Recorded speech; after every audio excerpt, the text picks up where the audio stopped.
What is happening right now in the property market in China? Some cities, they are, of course, extending their curbs, but other cities and other parts of the economy are relying on construction and property for growth. Yes, definitely. I think in the first and second tier cities, I've not seen anything harsher than this, right? Basically, they restrict price, they restrict the timing. We have to go and apply for a pre-sale permit from them, and they will make sure that the timing is right. And then restriction on mortgage, and then restriction on your right to purchase.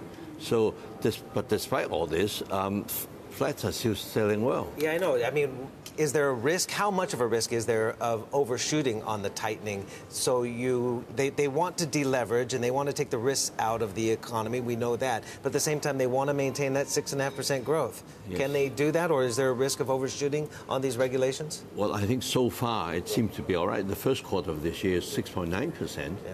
And then also, what's amazing is that 4.65 million new jobs have been created, which is 220 more than last year. Yeah. So things seems to be moving along.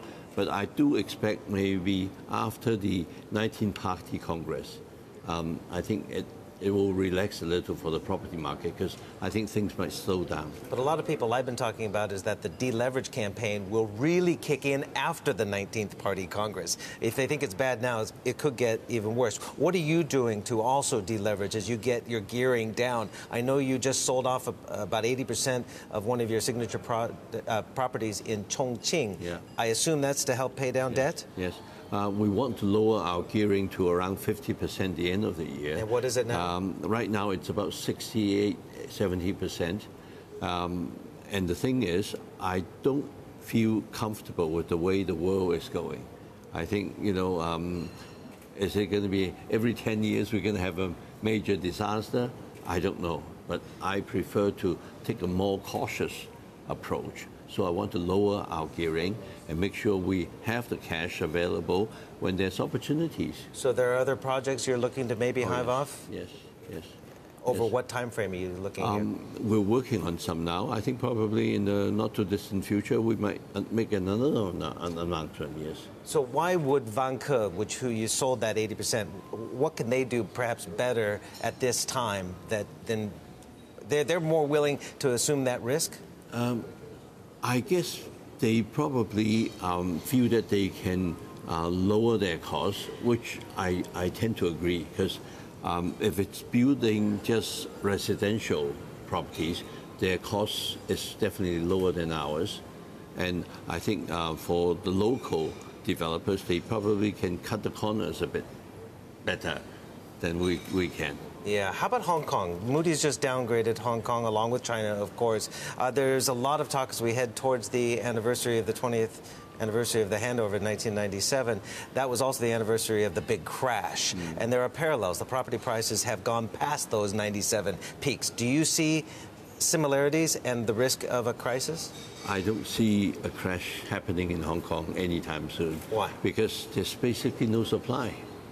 And for Hong Kong, as long as the Chinese economy is going reasonably well, Hong Kong will do all right.